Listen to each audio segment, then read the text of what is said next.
So my role in Predator has always been to take a product and make it better, improve it, make it more accurate, make it more durable, just make the player have a better experience. There's no one thing that Predator's contributed in the billiard industry. It's not one thing, it's many things.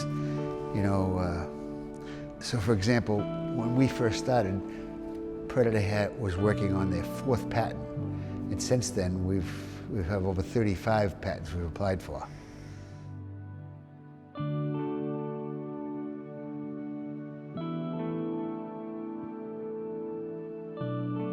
What is Predator? Predator is really 2 simple words: innovation, inspiration. Why? Well, I always felt that that's what we bring to the game. We bring inspiration for fans around the world to play. Inspiration, give them a connection with the product they play with, whether it's a special limited edition cue that has material that would create an emotion, or mind-blowing technology that will get them off their bed to go practice, to get ready for their next league match.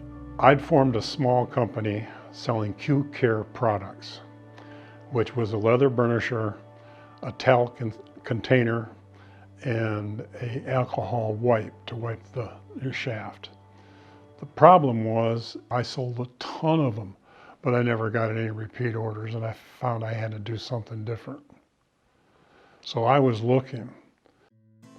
And then I was playing in a billiard game, and for some reason I thought I was someone else and just took off and was scoring all kinds of billiards. We were playing to 100 points. It was something like 85 to 50 something, and my tip came off. So he has to go and change his shaft. He comes back to the table, and all of a sudden, in one shot, second shot, he just loses all references to what was going on. He just loses all his marks.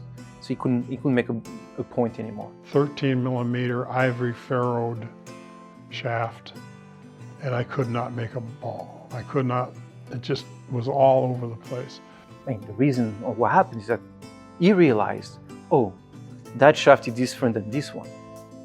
Where does that difference come from? And that's where Alan McCartney met Steve Titus and asked Steve, hey, Steve, I know there's a difference between this shaft and that shaft. I don't understand it. I want to understand it. So, because I think one is better than the other. And I want to understand why. Well, one weekend I happened to be out watching a pro women's tournament. And I was at the bar having a Coke, and this guy came up beside me, a couple chairs away. And he ordered, and somehow we started talking, which is quite unusual because Steve is extremely shy. Steve Titus is the only man that I would met or even say I think is a genius. He really is. He just thinks so far out of the box. I don't know what to say. He's just really intuitively smart. Well, we got together and we decided to build a robot. And I said, okay, we'll give you $1,000 in a week to build a robot. When I saw that robot, I had no idea it was sophisticated as it was and as good as it was. It was amazing. We set that thing up and shot it and shot it and shot it, and it just repeated, just left a dot. So we had a 12,000 frame per second camera. 15 minutes. We dispelled so many rumors, not rumors, but theories on what made the cue play well. And we were here and the person was shooting toward us. So the cue hit the ball and it went boom, like a snake, 4 or 5 times. And then it would come to a stop. And then it would start again 4 or 5 times and then stop. And it did that about 4 times, stopped and started. Now you can't see it because it happens so fast, in a few milliseconds. But what it was the shock wave hitting the tip, going down the cue and coming back up the cue and going down the cue and coming back up the cue that was causing this. And when pool players saw that, they couldn't believe that their shaft was doing that. And from that, they were able to have one machine that would repeat over and over the same stroke. Try different things and design in the front end, the back end, the joint area, and they realized that the front end of the shaft was very critical. So they did 2 years of R&D between 92 and 94 before creating Clausen Custom Cues, i.e. Predator Group. Was we had the robot, and my office had a window, and I could look out and I could see Steve working with the robot. He was leaning against the table like this with the robot in front of him. You could see he was thinking, and he just got up and walked out. And that's the way Steve was. Not goodbye or anything, and he might be gone for a week. But he walked out, came back a half hour later, and then after 20 minutes of working with the robot, he came in and he says, "I've got it." I says, "Got what?" What he had done is bought some lead tape at a tennis office and put a half a gram of tape on, or 1 gram of tape on the ferrule, and then shot it, and it increased deflection by 16%. 1 gram. 2 grams got into the high 20s. So we saw that increasing weight increased deflection, so reducing weight theoretically should reduce deflection. Here's all the cue makers, and here's us. They're selling designs, we're selling performance. One of our first shows at the Allen Hopkins Expo, and Ernie Chen Falcon had sent us 10 cues, curly, 10 different stains, all with the unilock joint. They were selling like crazy. And this gentleman came over and he said, "Do you know that these joints are counterfeits?" And I said, "No." And he said, "I'm Paul Costain. This is the unilock joint. I have a patent on it." So I got to know Predator through Unilock. Alan McCarty was the owner at the time, and he was looking for something better than a standard 5/16 14 or a 3/8 16 or whatever size joint.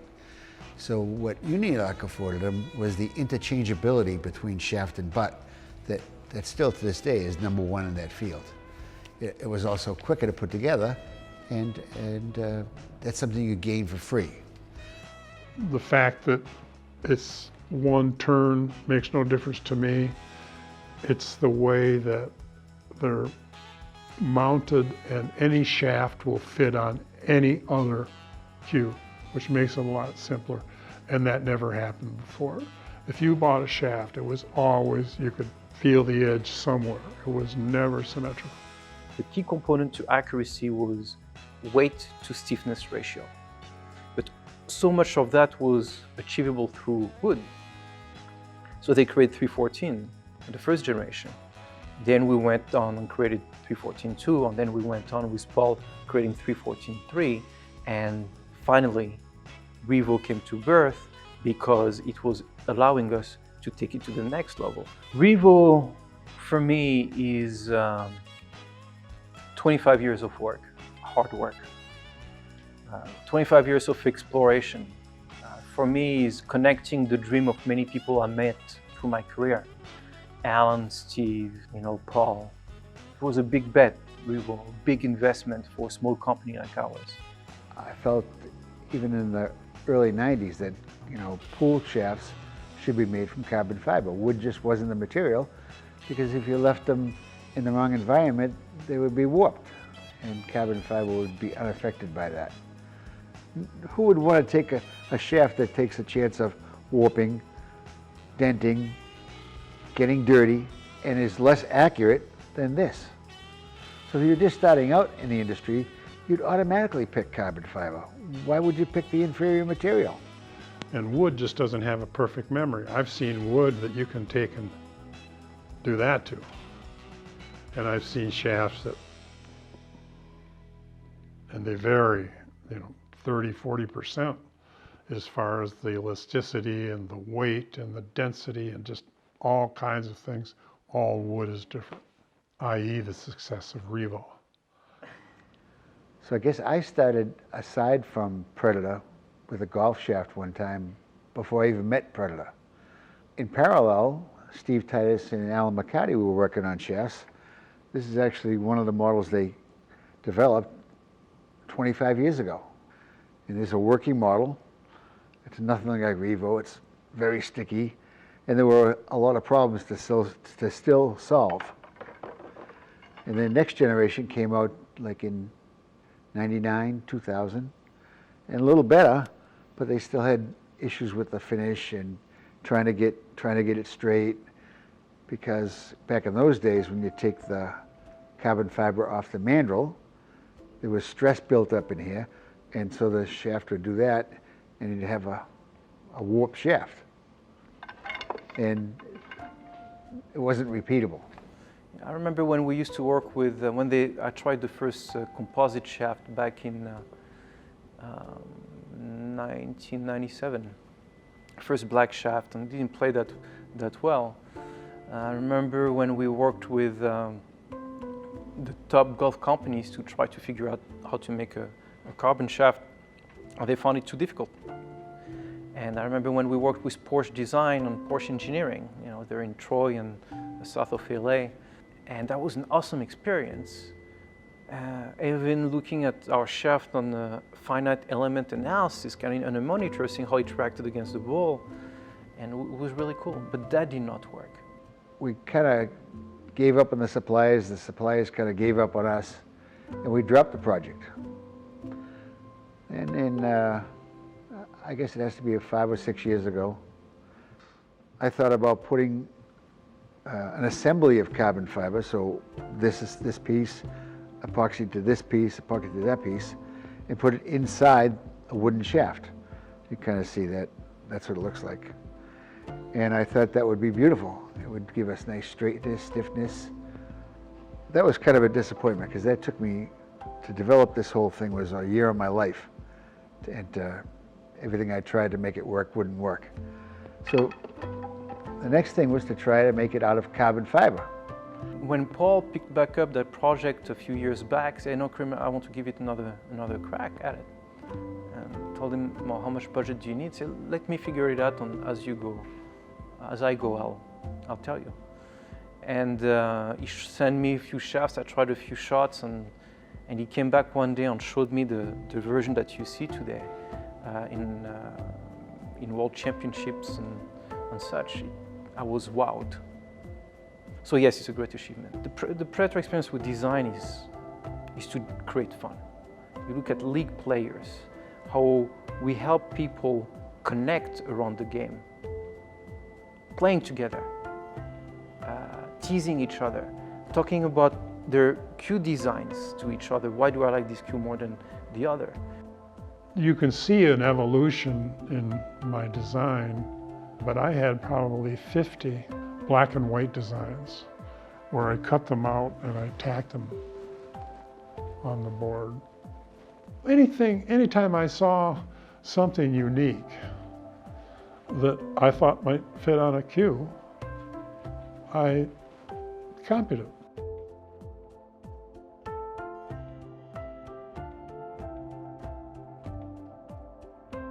So we had to have presence all over the world to really, really have the impact we should have, to show respect to those different cultures, the right attention, that you're there to listen, to watch them, so you can design for them. Not only aesthetic design, but what cue design in terms of technology is needed to help players win in that game. One of the things I love doing, or what we did in around between 1999 and 2001, 2002, is reorganize our brand portfolio and create more identities. You'll see that the personality of an Icon series design, a black, is quite different than a P3 or Roadline Sneaky Pete Hustler look. One can be modern, one is very American traditional, the other one is modern with a little Japanese, Taiwanese, maybe Chinese twist. Another design will be very contemporary, like P3, inspired by Porsche design or Cayman that I saw about 12 years ago. I'm a big Porsche fan. And we try to find design beauty in different ways. between Steve and I and Karim, we changed the pool world. We made people aware of things that they never even dreamed of before. And I hope we maintain that respect by coming out with products that are better than whatever was out there before. Not just sticking our name on something. That catches up with you lately. If you build a strong base of unique products and become known as that, people are proud to say that they have a Predator. Yeah, so I think maybe the biggest contribution I've given to the industry is maybe still to come, but as of today, I would say the vault plate in our REVO shaft and in all our shafts is really my biggest contribution. Better than Unilock, better than radio pin, better than any of the 26 patents that my name is on. In my mind's eye, Karim is one of the most forward-thinking people that I know. He said that was what I loved about him when I first met him. He would talk about things not just next week or next month or next year, but 5 or 10 years. His vision, his great vision for the future, and it's all come to fruition. You know, a lot of the things that people doubted us on, we've actually done, and grown the game and grown the company. I never thought we'd have balls. I never thought we'd have our own cloth.